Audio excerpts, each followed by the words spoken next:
ఈ 7 స్నానాల్లో మీరు విభూతి స్నానానికి సంబంధించి ఒక విషయం చెప్పారు. విభూతి నిజంగా ఎట్లా పడితే అట్లా దొరుకుతున్నది ఇప్పుడు. ఏది చూపించినా మనం విభూతి అని నమ్మాల్సి వస్తున్నది. అది మనం ఒక వాసన చూసి గుర్తుపట్టాలా, దాన్ని అది చూసి గుర్తుపట్టాలా, అది తెలియట్లేదు. అసలు ఒక నిజమైన కరెక్ట్ విభూతిని ఎట్లా తయారు చేయాలని శాస్త్రం చెప్పింది. కంచుమోగినట్లు కనకంబు మ్రోగున విశ్వదాభిరామ వినుడు. ఎంత గొప్పగా రాశాడు వేమారెడ్డి గారు. తెల్లగా విభూతి కనిపిస్తుంది, పూర్తి పూర్తి పూర్తి కల్తీ, తెల్లటి విభూతి, అంతే, అనుమానం లేదు. మొత్తం తెల్లటి విభూతి అంతే. వీధిలో నామశుద్ధి ఉంటుంది, వీధిలో ముగ్గులు వేసుకుంటాం మనం, దాన్ని బాగా దంచి దాంట్లో సెంటు అత్తరు అది ఇది ఇవన్నీ వేసి అది మూత తీగ బాగా సాక్షాత్తు శంకరుడు కైలాసంలో ఇదే విభూతి వాడతాడు అన్నట్టుగా ఉంటుంది. అంతా కలిపి 1 గ్రామ్ గోల్డ్ మనకు కనిపిస్తుంది. దాని ముందు నిజమైన బంగారం అట్లా మెరుస్తుంది. బద్ధకం అనేది వదిలేస్తేనమ్మా అన్నీ మనం చేసుకోగలం. బద్ధకం వదిలేయాలి. ఓ 10 మంది అందరూ కలిసి విభూతిని చేసుకునే విధానం చెప్తాను. చెప్పండి. అశ్వత్థ పలాక్ష ఔదుంబర అంటే మారేడు, మర్రి, మామిడి, మేడి, రావి, జువ్వి. మర్రి, మామిడి, మేడి, రావి, జువ్వి. అబ్బో మాకు మేడి దొరకదు, జువ్వి దొరకదు, నష్టంగా ఈ 3. మారేడు చెట్టుతో పాటు మనకి ఎక్కడ చూసినప్పటికీ కనిపించేది ఉత్తరేణి కనిపిస్తూ ఉంటుంది. ఉత్తరేణి, ఎండిపోయిన తులసి కట్టే. తులసి మొక్క ఎండిపోతే అమాంతంగా అలా వేసేస్తున్నారు అందరూ, ట్రాష్ బ్యాగ్స్లో తప్పు. ఆ ఎండిపోయిన తులసి గట్టిది ఉంటుంది, దాన్ని తీసుకోవాలి. తులసి కాడ, కాండం మొత్తం అన్ని చేశాడు. వీటిలన్నిటిని ఆవు నేతితో కానీ భస్మం చేసినట్టయితే, ఆవు నేతితో ఆ భస్మం చేసేటువంటి సందర్భంలో నీకు శివ సహస్రనామం వచ్చిన, విష్ణు సహస్రనామం వచ్చిన, లలితా సహస్రనామం వచ్చిన ఏమీ రాకపోతే నమశివాయ అనుకుంటున్నావు, శ్రీమాత్రే నమః అనుకుంటున్నావు, అలా చేస్తే ఓ భస్మం వస్తుంది, బూడిద వస్తుంది.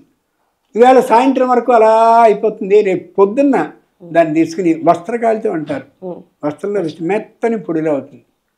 దాన్ని కానీ ముఖానికి ఇలా రాసుకుంటే త్ర్యంబకం యామహే సుగంధిం పుష్టివర్ధనం ఉర్వారుకమే బంధనాన్ మృత్యోర్ ముక్షీయ మామృతాత్. ఆడవాళ్ళకి మీసాలు రావడం ఉండదు. దాన్ని విభూతిగా పెట్టుకుంటే ఎక్కడెందుకు రాదు కాదు, దాన్ని ముఖానికి రాసుకుంటే రాత్రిపూట ఈ మీసాల్లో. కొంతమందికి గడ్డం వస్తూ ఉంటుంది, పాపం చాలా సిగ్గుపడుతూ ఉంటారు. కొంతమందికి ఇక్కడ వెంట్రుకలు వస్తుంటాయి, అవాంఛిత రోమాలు, అవి రావు, పూర్తిగా తొలగిపోతాయి. ముఖానికి కానీ రాసుకున్నట్లయితే వెలిగిపోతూ కనిపిస్తుంది. అయితే ఈ తెల్ల విభూతి రాసుకున్నంత స్పష్టంగా అది కనిపించదు. కానీ ఈ నుదుటి మీద వచ్చేటటువంటి చిన్న చిన్న చిన్న చిన్న చిన్న రోమాలు ఉంటాయి, పూర్తిగా తొలగిపోతాయి. పైగా ఆ విభూతికి ఒక సువాసన ఉంటుంది, అది కొద్దిగా ఏదోలా ఉంటుంది.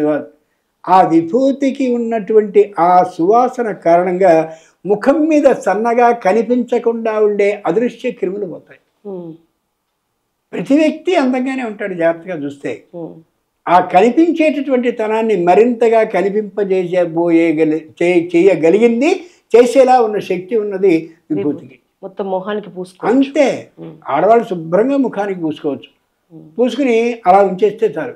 అదిగో ఇది రాసేస్తే మీరు అంతగా కనిపిస్తారు, ఇంతగా కనిపిస్తారు. మొన్నటి వరకు పేరు లేదు, ఇదిగో ఇప్పుడు పేరు మార్చాం, దాంట్లో ఇది గెలిపాం. అంత అబద్ధాలు ఇవన్నీ. అబద్ధాలని ఎంత అమ్ముకోగలిగితే అంత వ్యాపారం పెరుగుతుంది. నిజాన్ని నిజంగా మాట్లాడుకుంటే ఈ విభూతిని ముఖానికి రాసుకుంటే ఆ విభూతికి ఉండే గరుకుతనం కొంత ఉంటుంది, మెత్తనితనం కంటుంది. శరీరం మీద గోతులు గొప్పులు ఏవైతే ఉంటాయో మొటివులు అన్నీ పోతాయి. ఇది వాడింపచేసి మాట్లాడే మాట తప్ప మరొకటి కాదు. ఆ విభూతి ఎవడు చేస్తాడండి, ఇంత వీధిలో దొరుకుతుంది కదా, డబ్బా 10 రూపాయలు వేసుకో, అట్లనే ఏమాత్రం కాదమ్మా. పైగా మనం ఏం చేసాం, ముఖ్యమైనటువంటి ఆ సమిధల్ని తెచ్చి ఆవు నేతితో భస్మం చేసి దాన్ని మనం చేస్తున్నాం. అదే ఆవు నెయ్యి ఎక్కడ దొరుకుతుందండి? ఆవు బొమ్మ ఉంటుంది కానీ లోపలంతా గేదె నెయ్యి, మేక నెయ్యి, గాడిద నెయ్యి కూడా కలిపేస్తున్నారు దీంట్లో. ఒక్కటే చెప్తున్నా, వ్యాపారం కోసం చెప్పట్లా. 37 ఆవుల్ని పెంచుతూ ఉండేటటువంటి ఒక మహిళ ఉంది హైదరాబాద్లోనే. ఆవిడకు ఇంకో పనిలా పాపం ఆ ఎదురుగుండా ఉండే దేవాలయానికి నేతిని అందించడం. అలాగే చిన్నపిల్లలు ఎవరికైనా సరే నెయ్యి కావాల్సి వస్తే అందించడం. అది కేవలం పడ్డటువంటి రేట్నే తీసుకుంటుంది. 1300 రూపాయలు కేజీ. బ్రహ్మాండమైన సువాసన. పూర్వం రోజుల్లో ఆవు నెయ్యి వచ్చిందంటే ఇలా రాసుకుని వాసన చూసేవారు. ఆవు నెయ్యి కరిగేటటువంటి అంటే వెన్న కరిగే సమయంలో, వెన్న కాచే సమయంలో తమలపాకును దాంట్లో వేస్తే భలే సువాసన వస్తుంది. తమలపాకు శక్తి కూడా దాంట్లోకి వస్తుంది. కావాలన్నట్టయితే శుభ్రంగా 1300కి ఎన్ని కేజీలు కావాలిస్తే అన్ని కేజీలు ఇవ్వచ్చు. కానీ ముందు 6 రోజుల ముందు చెప్పాలి. వాళ్ళని కలుపుతాను. నేను స్వయంగా వాళ్ళని కలుపుతాను. నేనేదో కమిషన్ తీసుకున్నాను మాట అసలు ఉండకూడదు. మళ్ళీ లోకంలో ముందు ఆలోచన అంతా ప్రతికూలమైన ఆలోచన తప్ప అనుకూలమైన ఆలోచన వాడికి ఇలా కలిగ లక్షణం కదా. చక్కగా వాళ్ళు అమరిచ్చేది మేము మాట్లాడేసుకుంటాం వద్దు, వ్యాపారం చేస్తారు వెంటనే. నీకు ఇంట్లో కావాల్సింది 1/2 కేజీ అయితే 5 కేజీలు కొని 2300 చేసేస్తాడు 1300. అలా కాదు, ఎప్పుడు కావాలో అప్పుడు చెప్పండి, ఖచ్చితంగా పంపిస్తాం. కాదు అన్నట్టయితే తిప్పి పంపించండి, తీసుకోవడానికి సిద్ధం అనుమానం లేదు. అటువంటి ఆవు నెత్తితో భస్మాన్ని చేస్తే బ్రహ్మాండంగా భస్మం వస్తుంది. దాన్ని రాసుకోవచ్చు. ఎంత గొప్పవాళ్ళు ప్రాచీనులు అంటే అంత గొప్పవాళ్ళు. ఆవుకి సంబంధించిన మూత్రం శరీరంలో చర్మ వ్యాధులు ఎక్కడుంటే అక్కడ రాయండి. ఆవుకి సంబంధించినటువంటి గోమయం పేడ చర్మ వ్యాధి అన్న చోట రాస్తే శుభ్రంగా తొలుగుతుంది కొన్నాళ్ళ పాటు. ఎవడు చేయడు. ఎప్పుడైతే వ్యాపారానికి వచ్చేసిందో గోమూత్రం గోమయం, దాన్ని నిల్వ చేసేందుకు అన్ని రోజులు నిల్వ ఉండదు కదా, అది నిల్వ చేసేందుకు ఏవేవో గడుపుతారు. దాంట్లో ఉండే సహజ శక్తి పోతుంది. ఎంత ఆలోచించు. అంచేత నేను చెప్పొచ్చేది, చక్కగా విభూతిని మనకి మనం తయారు చేసుకోగలం. ఓ 10 ఏళ్ల వాళ్ళు కలుసుకుంటే చేయలేం. 2 పసుపు కూడా అంతే. పసుపు కొమ్ములు కొనుక్కోండి. ఓ 10 ఏళ్ల వాళ్ళు కలిసి కొనుక్కోండి. చక్కగా దాన్ని దంపించుకోండి. వీధిలో చాలామంది దంచేవాళ్ళు ఉంటారు. ఏ మిల్లుకి వెళ్ళినా చేస్తారు. అక్కడ చేసిన తర్వాత చిన్న అలవను రాయి ఉంటుంది. ఆ రాతిని దాంట్లో వేస్తే ఎర్రగా అయిపోతుంది. అప్పుడు బొట్టు పెట్టుకున్నప్పుడు ఈ మచ్చలు పడ్డం అవి ఇవి రానే రావు. నేను అలా ఇక్కడ మచ్చ వచ్చి కుంకుమ సరికానిది పెట్టుకున్నటువంటి కారణంగా ఆ మచ్చ మానకుండా ఉన్నాను నేను. కుంకుమే కాదు, బొట్టు పిల్లలు ఇప్పుడు మేము పెట్టుకునే టిక్లీస్ అంటారు, మరి అవి కూడా మరి నిజంగా చెప్తున్నాను.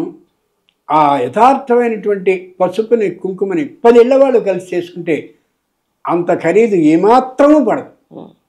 కుంకుమ ప్యాకెట్ పెట్టాము. ఆ ప్రచారానికి, ప్రింటింగ్కి, మళ్ళీ ఏజెంట్లకి, వాళ్ళకి వీళ్ళకి ఏమొచ్చిందంటే కష్టం. మహిళా మండలి సభ్యులందరూ కిట్టి పార్టీ ఏం చేసుకుని గొంతడం కాదు. ఈ పని చేసుకుంటే బాగుంటుంది, ఈ పని కూడా చేసుకుంటే బాగుంటుంది పోనీ అది.